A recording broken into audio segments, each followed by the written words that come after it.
Hello and welcome to From Dreams to Reality, a Business Tale Podcast interview series. I'm your host, Jerry Covella, and today I am joined by the amazing Nick Silicato, president and founder of Centric Packaging and also co-founder of GreenLink, all headquartered in Kearney, New Jersey, with clients across the country. Hey, Nick, welcome, and thank you so much for joining us today, my friend. Thank you for having me. It's a pleasure. It's an honor to have you. Hey, why don't you kick off the interview by telling us a bit more about you and your cutting edge businesses? Put me right on the spot, why don't you? Sure. So two businesses here. Centric Packaging, really my real cup of tea here. I've been doing packaging for 15 years. And then a subsidiary to that, GreenLink, that is born almost out of necessity, out of conversations that we've had with our Centric Packaging customers. So two separate companies, both heavily involved in both, of course. But I'll start with Centric Packaging. So Centric Packaging, custom packaging supplies and automated equipment sales for our customers nationally. So born out of me really being engulfed in the packaging industry for 15 years. If you asked me in college, what I'm going to do, it would not be selling packaging supplies, nor owning a company that does that, right? So really what happened was, it's fun. I couldn't get a job out of college. University of Delaware grad, don't hold it against the Blue Hens that I couldn't get a job. My GPA was not very good, trust me. So I'm out there. My wife also graduated from Delaware. She's an MD at Goldman Sachs. She had the great GPA. I had the bad GPA. So we are kind of on two opposite ends of the spectrum. Me growing up in Delaware, couldn't get a job, but my girlfriend from New Jersey already has a job lined up at Goldman Sachs, going to live in North Jersey, going, oh my goodness, I think I want to marry this person one day. And next thing you know, I'm using her parents' address on my resume to get a job in North Jersey. And the first person to call me is this packaging company. So next thing you know, I'm traveling across the country selling code date printers that print the expiration date and nutrition facts on water bottles and meat processing and medical devices, and seeing some stuff that really I never wished to ever see again in that business. But I got caught up in this packaging world and saw really the underbelly of how things are made and how things get to the end user and how things can stand out on a store shelf, and the real effect that, quite frankly, this thing that nobody thinks about has an everyday effect on consumerism, people's moods. You go in and you grab that kombucha bottle off the shelf that has a really fancy label. The kombucha probably tastes better to you because you're like, wow, this is a really artistic, awesome label. Or, a craft beer that has this new limited edition artwork on it, or a larger can, or the Red Bull can, when it came out, it was that different shape. Everyone just had to have it, right? So has marketing aspects. And I saw, kind of like I said before, the overall impact that packaging could have. So then I make my way through a couple other packaging companies, and then wake up one day and super stressed out, pulling my hair out, or at least it's falling out. You can see it's pretty lush these days. I actually need a haircut. But so I wake up one day and I kind of reassess, what are my stressors in life? Is it selling packaging supplies, dealing with customers? No, that's what I love, right? Going into these warehouses, these manufacturing facilities, I'm really doing hands-on, proactive audits as to how I can impact the operational flow, how I can impact the bottom line, how I can impact the unboxing customer experience for these folks. So I go, okay, so that's not the issue. So during this assessment, I go, my real stressor is reporting to people that may not understand exactly what I'm doing on a day-to-day, right? So not to say that supervisors and managers and things like that aren't super important.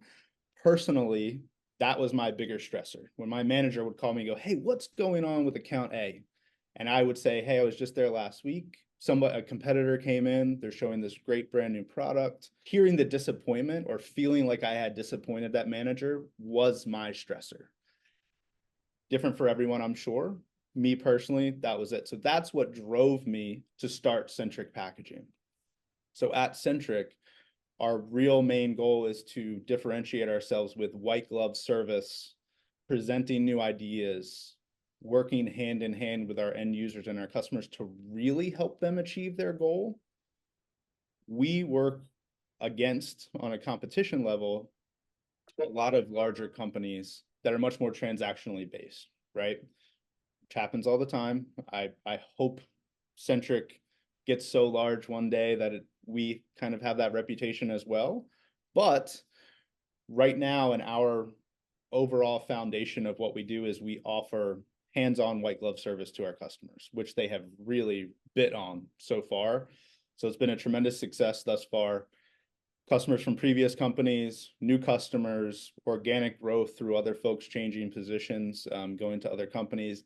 There's nothing better than getting that call now going, hey, Nick, I just left company A.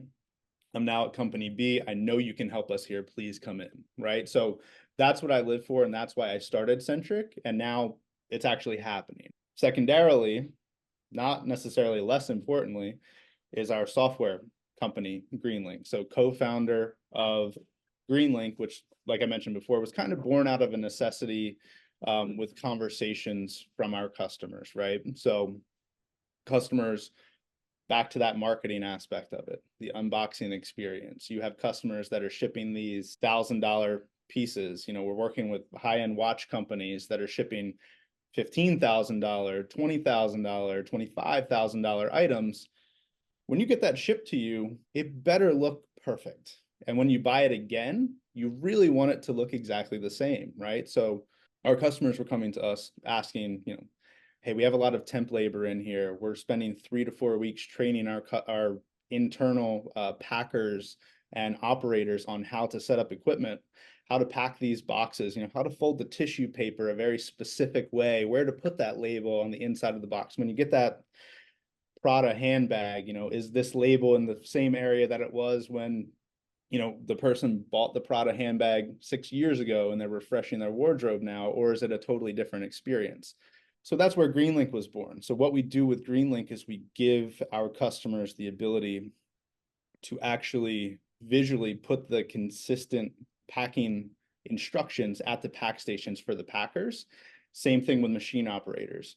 Work instructions. Hey, when I'm running this turkey bacon, going back to my nutritional label days, when I'm running this turkey bacon, is the heat setting on the same setting that it was when we ran it yesterday? Have we changed over where we're running maple flavored turkey bacon instead of smoke flavored turkey bacon, right? So what this does is our GreenLink system actually integrates with the other more major systems in either the operational facility, the manufacturing facility, or the packing facility, where we then visually project that on the packer or the operator's tablets, screens, phones, whatever that is, to give them those exact work instructions to make sure they're doing everything consistently, or at least the way that the company wants that process to happen. So, Jerry, very long-winded answer to your question, but two different companies, software, physical goods, right? Two companies that very nicely complement each other, though. So that's it. Yeah, I'm always intrigued with these with a new business like this. I'm gonna go a little deeper here. Are you engaged in the design of the labels that are actually on the product? And then also the secondary part of that is the actual box or how it's transported to the consumer. That's also your role. So making sure that the presentation of the entire delivery process to the consumer intrigues me. So that's from start to finish for your company, right? Absolutely. So it really depends on our customer as far as the design process goes. So a lot of times there's a spectrum of customers, right? So we'll work with anyone that's shipping 5 packages a day. That's a brand new product launch, or shipping 5,000 products a day that's been around for 150 years, right?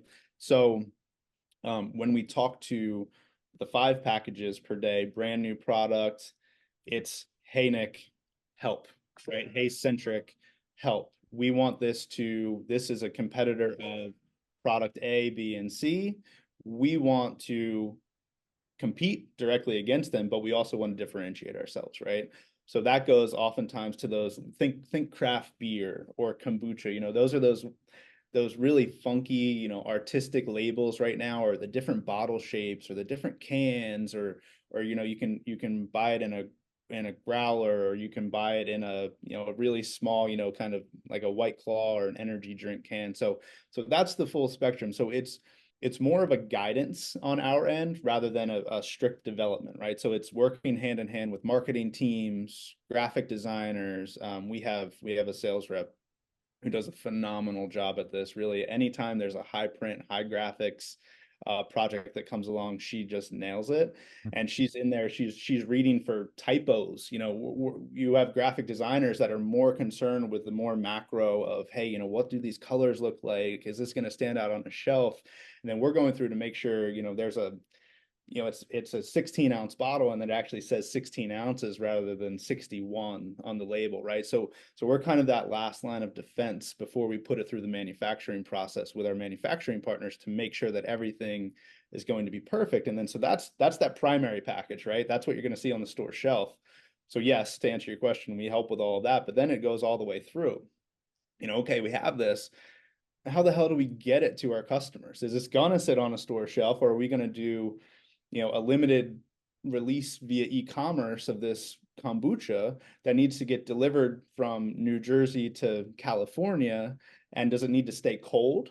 Does it need to, is it a glass bottle that needs to get there in one piece? So when, end consumer goes in and reaches in, they don't, have a bloody hand coming out because the glass is broken everywhere. So we go everything from that initial primary package design all the way through, hey, tell me what the maximum temperature is that this can reach during transit time.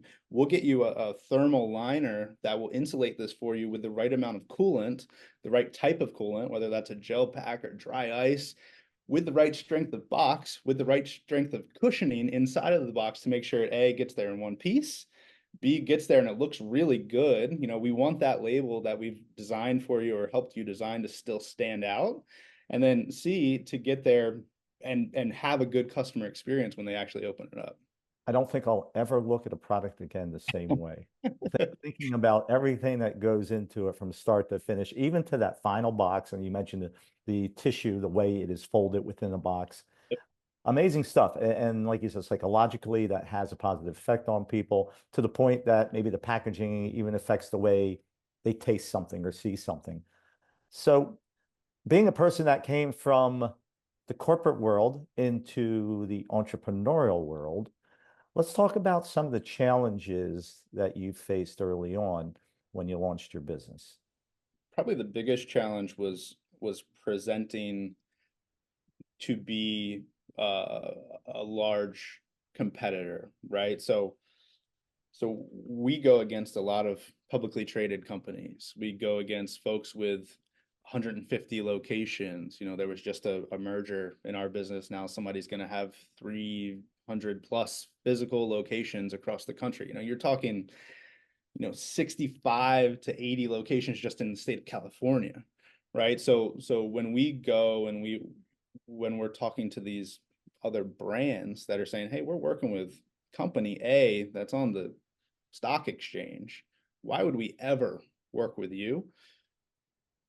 It's not the most difficult conversation to have, but what it does and what I found early on is it created a bit of uncertainty in our consumers, or at least our prospects' minds, right? So what we had to do was just over service, over communicate, differentiate ourselves in the most positive ways to overcome that hurdle. So that I would say that's probably was our biggest challenge.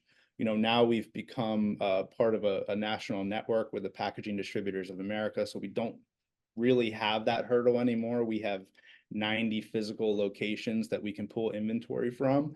So we compete hand in hand on service levels, just like any of these other larger, nationally traded companies, or publicly traded companies, excuse me.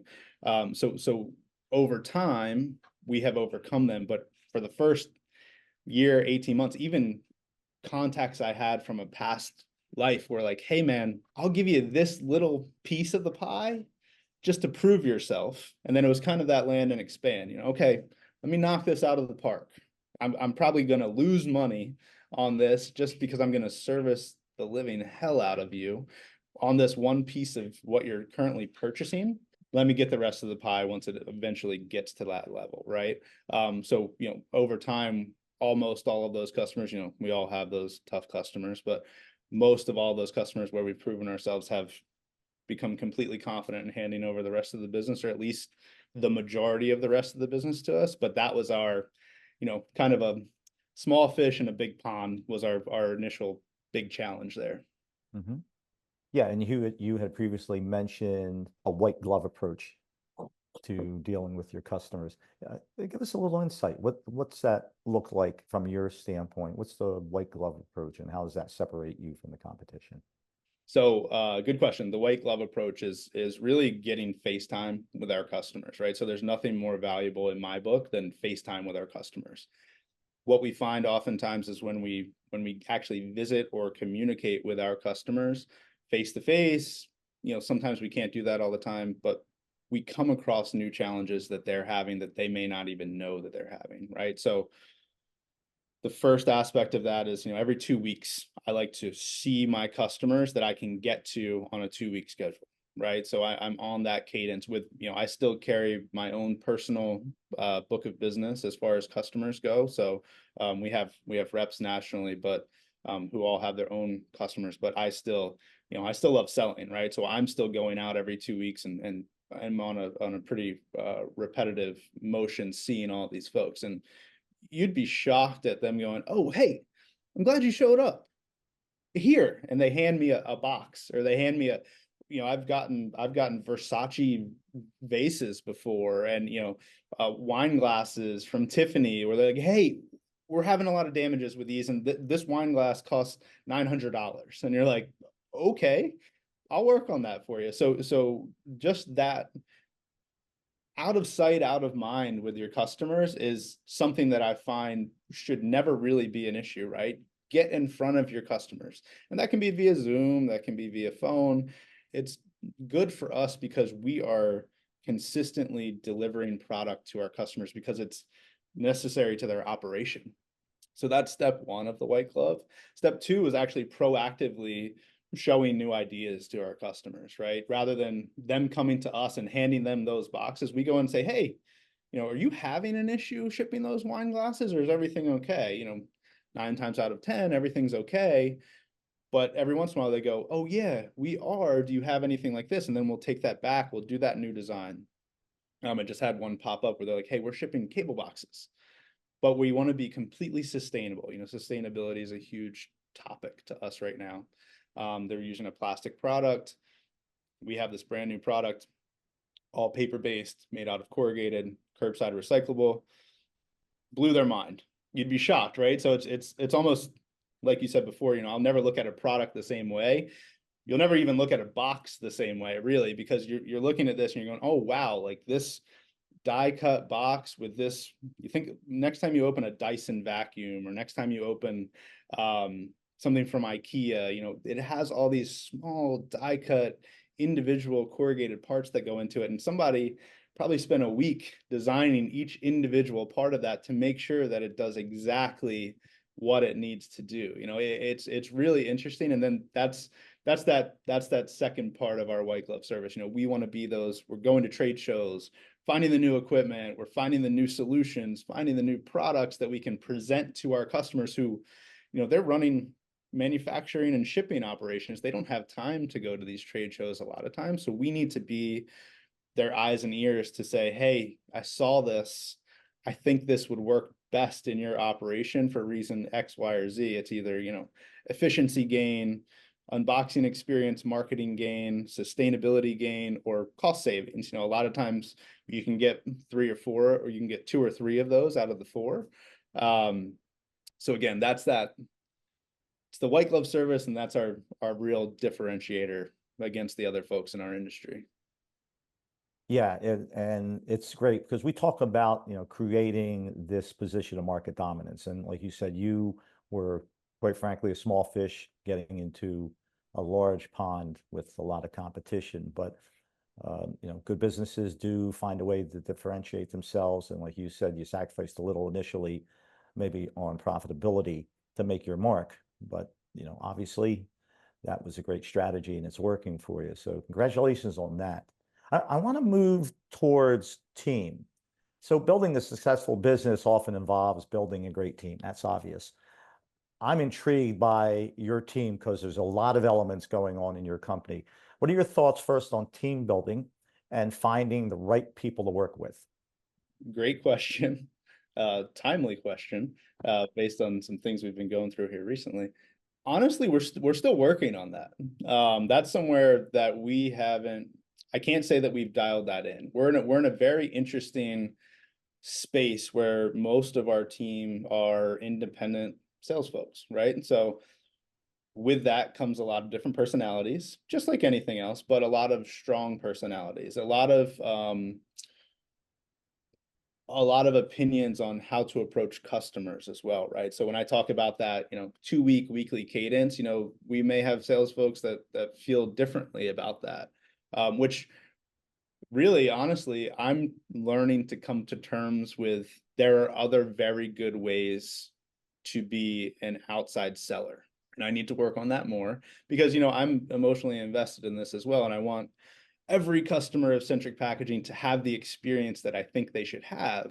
But I also realize, different strokes for different folks. We want, some people don't like to buy from me for many reasons. I'm sure some people may want to buy from a different salesperson for many of the things that I don't bring to the table, right? So that's been my overall struggle, where it's been really to the team building. Hey,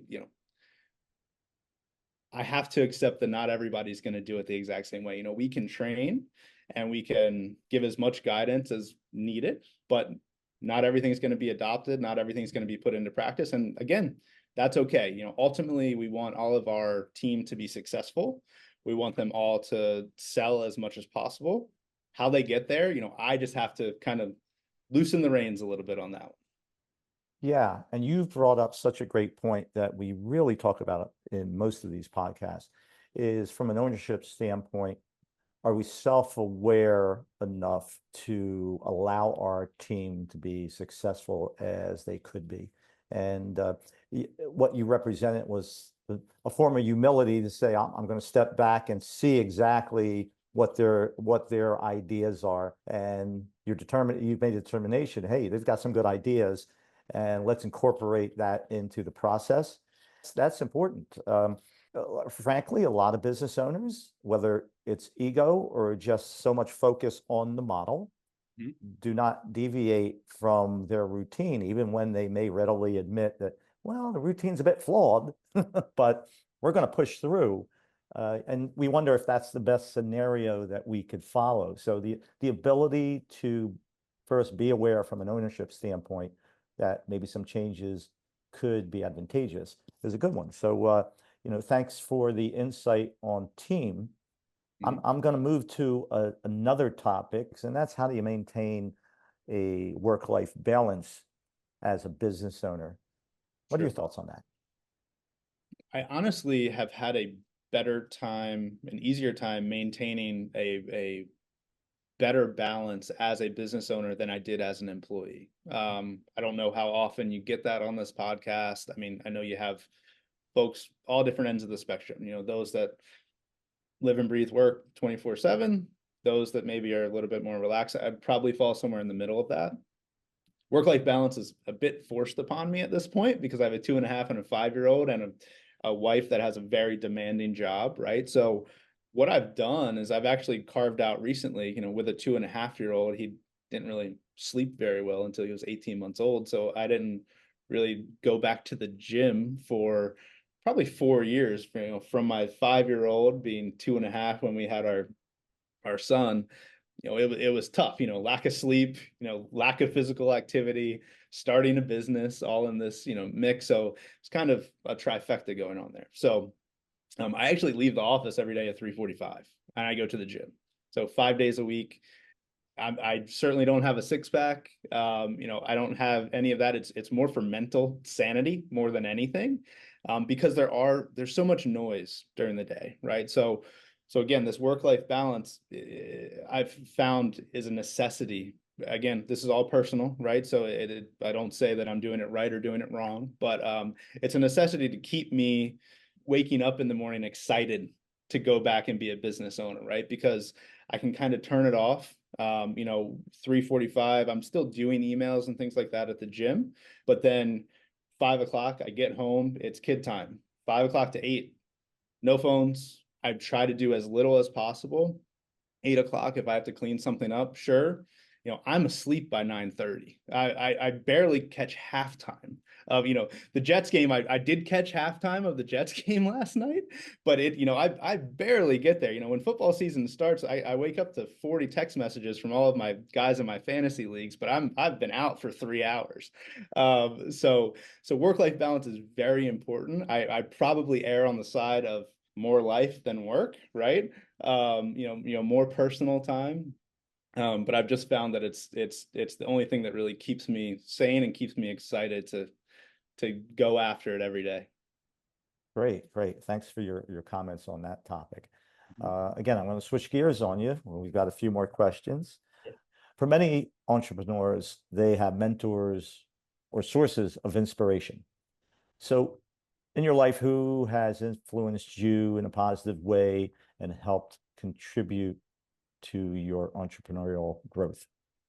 So two things here. So from going back to the code date printing days, close friend of mine now, Joe Zuccarelli, also a business owner. You should have him on the podcast. Owns a tape printing company, so he does specialized tapes, printed tapes. Again, you're gonna look at the next box you get in from Amazon and go, "Wow, this is beautifully printed tape," and he probably had something to do with that, right? So he and I was just out of college. He's got 10 plus years on me, starting as a sales rep at this printer company, and I was afraid to pick up the phone and make a cold call. So I sneak out of my cubicle. We had the same role. He was the Southeast manager. I was the Midwest. Flying into Kansas, flying into Kentucky, flying into Nebraska to see these meat processing plants 9 times out of 10. And I was so nervous. I pick up the phone and my hands shaking. Just to say hi. This is Nick Silicato, your new sales rep for your printers. It wasn't a cold call to find new business. It was an introduction. Hi, how may I help you? Type of thing, right? And I couldn't even do that. So I sneak out of my cubicle. I go into the conference room. Next thing you know, I hear this knock on the door, and Joe Zuccarelli's, Philly guy, so he's got this thick, rocky Balboa accent, and he goes, "Hey, you got to get out here." I go, "What?" He goes, "The guys want to hear you making these cold calls," and then he kind of walks me through it. It doesn't matter. They're not listening to what you're saying. They just want to hear that you're saying something and introducing yourself to your customers. So I kind of broke the ice for us. Next thing you know, develop a relationship, going out to lunch together, things like that. He had previously come from the protective packaging world, worked for a company called Rampack prior to his time at our printer company. He was going back into the protective packaging world. So he left. As soon as he gets promoted, he brings me along. He gets another job. As soon as he gets promoted, he brings me over there. Then actually, I took a brief break from selling packaging supplies to go into selling software. And I had gotten a call from a tape printing company. They go, "Hey, Nick, we loved working with you when you were at this packaging distributor, one of my competitors now. We would love to offer you, the first offer to buy our company. We think you do great. What a compliment. Great." So I obviously had stayed in touch with Joe, knew he wanted to actually do something on the manufacturing side. So we called Joe, "Hey, Classic Tape, shout out to Classic Tape, is for sale. Would you like to start conversations with them?" He goes, "Absolutely." So 6 months later, he's bought this company. I'm still out of the packaging world. COVID hits and packaging does, the hockey stick because everyone's ordering stuff online. So I'm like, "Oh my goodness, I need to get back into this thing. This is crazy." So I call him and said, "Hey, Joe, I'm thinking of starting a franchise of a packaging company. Won't mention their name, competitor of mine now. had all these, entrepreneurial, again, it's a franchise, but still someone to report to, right? And he goes, Nick, you're one of the best salespeople I've ever worked with. Start your own company. It's the best thing I ever did. So that, him mentoring me all the way from picking up the phone and calling my current accounts, all the way to going, hey man, just do it. And he's been, and still I talk to him every day. He talks too much. Joe, if you listen to this, you know that. Every time I pick up the phone, I know it's going to be 45 minutes, but it's good. He's been a great mentor of mine, so it's really kind of pushed me along, and now I get to beat him up on pricing and service and stuff like that, so it's better. And great, great story too. So you are building quite the business. What's next for Centric Packaging and GreenLink? Well, now you're asking the hard questions, huh? So really, we're Centric Packaging is in a great place. We are in a spot where we want consistent year-over-year growth, just like any other company. We want to continue that trend for as long as possible. It's not the easiest business to scale, but it is scalable, right? So that, wonderful. We're going to continue business as usual, continue to show our customers the best items, service the hell out of our customers, and then just grow that way. And then there's organic growth with that as well, right? Because you have customers that go from company A to company B, bringing along, wonderful. Then on GreenLink side, that's the younger company, that's the technology company, the thing that I don't understand as well, right? And so I can tell you what I want the system to do. I sure as hell cannot tell you how to make that happen, right? So that is not the bigger focus, but that's the thing that I think about as I go to sleep at night, more so than Centric, because Centric is there. Centric, I've gotten to the point, and not any hurdle, but most hurdles that come across my desk, I know how to find a solution for them. GreenLink is more of, okay, we have a wonderful product with a few customers. Now let's go. Okay. So now that's turning on the fire hose and just really storming the market at this point. So that's probably the bigger, hotter item for me, probably for 2025, I would guess. Okay, I'm sure you'll be successful with that. One more question before we close down our podcast for today. The most important question, Nick, what advice would you offer aspiring entrepreneurs who are just starting out, wondering if they're making the right move? What advice would you offer them at this point? The last podcast I did asked me the same question, and it's a really short answer. It's what Joe Zuccarelli told me to do. Just do it. Just do it. It's the best decision you'll ever make. The only downfall is that you'll never be able to work for anybody else in your entire life. You just won't be able to stomach it, right? Regardless of how bad your days are as an entrepreneur, it's still your company, right? It still feels better. Again, personally, feels better to me to let myself down than to let somebody else down. So it's the best decision I ever made, and just do it. Great. Well, Nick, thank you so much for your time today. I do have one more question. How can folks get in touch with you and learn more about your great businesses? Check out our website, Centric, CENTRIC-packaging.com. Give us a call, 888-404-PACK, or email sales@centric-packaging.com. Also check out greenlink.io. That's GREENLINQ.io for all things software related. So yeah, that's it. Fantastic. So that's the end of our podcast today. To everyone watching, again, this is Jerry Covella, and this has been From Dreams to Reality, a Business Tale podcast. On behalf of myself and Nick Silicato, thanks for joining us. I look forward to seeing you in our next episode.